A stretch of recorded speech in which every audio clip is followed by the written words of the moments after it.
नमस्कार दोस्तों, 23 मई 2020 के करंट अफेयर के साथ फिर से हाजिर हूँ आपके अपने चैनल एग्ज़ाम द्वार पे। हमारे चैनल एग्ज़ाम द्वार को लाइक करना, शेयर करना और सब्सक्राइब करना ना भूलें। तो आइए चलते हैं आज के पहले करंट अफेयर्स की तरफ। तो 23 मई 2020 के पहले करंट अफेयर्स इस प्रकार हैं।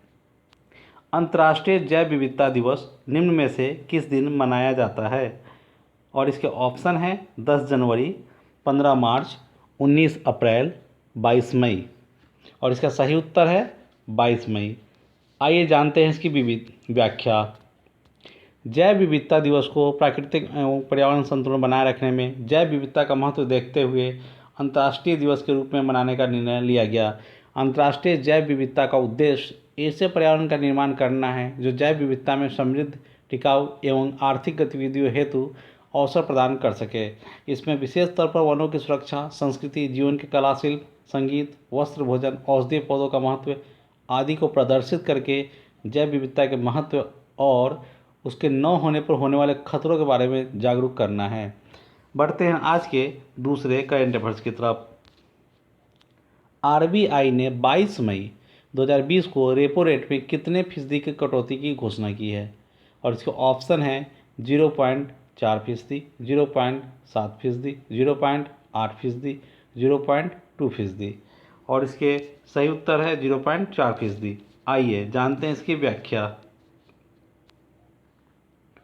आरबीआई ने रेपो रेट में 0.4% की कटौती का ऐलान किया है। पहले रेपो रेट 4.4% था, जो अब 4% हो गया है। कोरोना वायरस संबंधी उपायों से निपटने के लिए पिछले 2 महीनों में आरबीआई गवर्नर शक्तिकांत दास की तीसरी प्रेस कॉन्फ्रेंस है। आरबीआई गवर्नर ने पहली प्रेस कॉन्फ्रेंस 27 मार्च और दूसरी कॉन्फ्रेंस 17 अप्रैल को की थी। इन दोनों प्रेस कॉन्फ्रेंस में गवर्नर ने अर्थव्यवस्था में तेजी लाने और बैंकिंग सिस्टम में लिक्विडिटी बढ़ाने हेतु कई उपायों की घोषणा की थी। बढ़ते हैं आज के तीसरे करंट अफेयर्स की तरफ। आरबीआई ने हाल में ही रिवर्स रेपो रेट को 3.75% घटाकर कितने प्रतिशत कर दिया है? और इसके ऑप्शन है 3.50%, 3.55%, 3.65%, 3.35%। और इसका सही उत्तर है 3.35%। आइए जानते हैं इसकी व्याख्या। आरबीआई ने रिवर्स रेपो रेट को 3.75% से घटाकर 3.35% कर दिया है। बैंक जिस दर पर आरबीआई के पास रकम रखकर ब्याज हासिल करते हैं उसे रिवर्स रेपो रेट कहते हैं।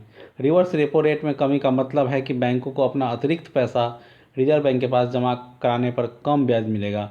बाजारों में नकदी की तरलता को नियंत्रित करने में रिवर्स रेपो रेट काम आती है।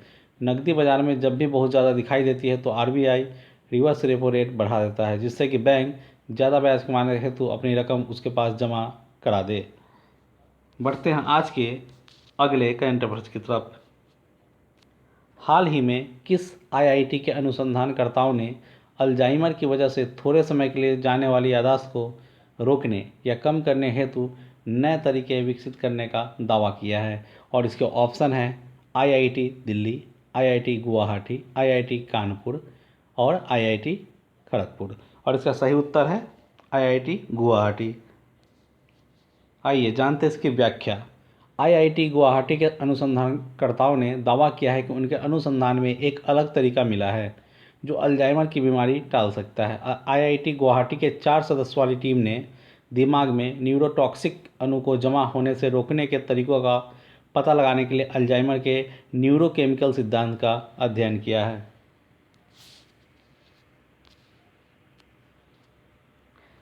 आइए बढ़ते हैं आज के 5वें करंट अफेयर्स की तरफ। किस राज्य सरकार ने प्रत्येक वर्ष मानसून के बाद आने वाले स्वाइन फ्लू या मौसमी इन्फ्लुएंजा का मुकाबला करने के लिए राज्यव्यापी टीकाकरण कार्यक्रम शुरू किया है? और इसके ऑप्शन हैं हरियाणा, बिहार, झारखंड, उत्तर प्रदेश। क्वेश्चन फिर से रिपीट करता हूँ। किस राज्य सरकार ने प्रत्येक वर्ष मानसून के बाद आने वाले स्वाइन फ्लू या मौसमी इन्फ्लुएंजा का मुकाबला करने के लिए राज्यव्यापी टीकाकरण कार्यक्रम शुरू किया है? और इसके ऑप्शन हैं हरियाणा, बिहार, झारखंड, उत्तर प्रदेश। और इसका सही उत्तर है हरियाणा। आइए जानते हैं इसकी व्याख्या। कोरोना वायरस के मामले दैनिक आधार पर लगातार बढ़ते जा रहे हैं। वहीं मानसून के स्वाइन फ्लू H1N1 की संभावना ने हरियाणा सरकार के समक्ष एक कड़ी चुनौती उत्पन्न कर दी है। इसी चुनौती को मद्देनजर रखते हुए हरियाणा सरकार ने स्वास्थ्य संबंधित 3 कार्यक्रम शुरू किए हैं, जिनमें स्वास्थ्य कर्मियों के लिए H1N1 टीकाकरण अभियान, राष्ट्रीय वायरल हेपेटाइटिस नियंत्रण कार्यक्रम तथा के तहत हेपेटाइटिस बी नियंत्रण कार्यक्रम और राज्य के 21 जिला अस्पतालों में नेत्रदान केंद्र शामिल है। स्वाइन फ्लू H1N1 नामक फ्लू वायरस के कारण होने वाला एक संक्रामक रोग है। H1N1 एक प्रकार का संक्रामक वायरस है। बढ़ते हैं आज के छठे करंट अफेयर्स की तरफ। पश्चिम बंगाल सरकार ने राज्य में अम्फान तूफान साइक्लोन अम्फान के बाद पुनर्निर्माण के लिए कितने हजार करोड़ रुपए का कोष गठित किया है? और इसके ऑप्शन हैं 5,000 करोड़ रुपये, 1,000 करोड़ रुपये, 7,000 करोड़ रुपये और 2,000 करोड़ रुपये। और इसका सही उत्तर है 1,000 करोड़ रुपये। आइए जानते हैं इसकी व्याख्या। पश्चिम बंगाल सरकार ने राज्य में अम्फान तूफान के बाद पुनर्निर्माण कार्य के लिए 1,000 करोड़ रुपये का कोष गठित किया है। कोलकाता में मुख्यमंत्री ममता बनर्जी ने बताया कि तूफान से जुड़ी घटनाओं में अब तक 72 लोगों की मृत्यु हुई है। इससे पहले ममता बनर्जी ने कहा कि तूफान से होने वाले नुकसान का आकलन करने के लिए एक उच्च स्तरीय बैठक की अध्यक्षता की। आइए बढ़ते हैं आज के अगले करंट अफेयर्स की तरफ। हाल ही में नाबार्ड के नए अध्यक्ष किसे चुना गया है?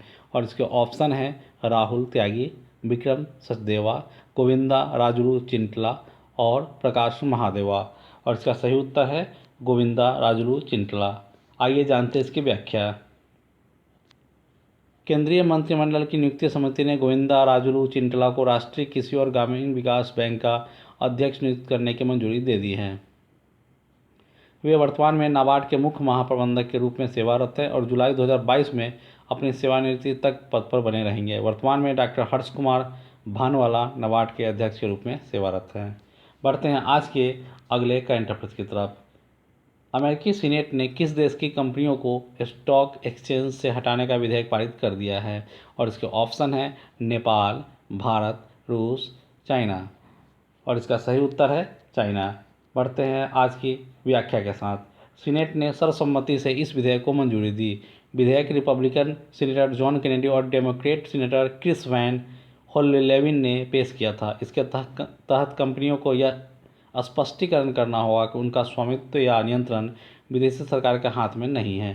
कंपनियों को ऑडिट रिपोर्ट जमा करानी होगी, जिसकी समीक्षा public company accounting oversight board करेगा। इस कदम के बाद अलीबाबा ग्रुप होल्डिंग्स लिमिटेड और बाइदू इंक जैसी चीनी कंपनियों को अमेरिकी स्टॉक एक्सचेंज में सूचीबद्ध होने से वंचित किया जा सकता है।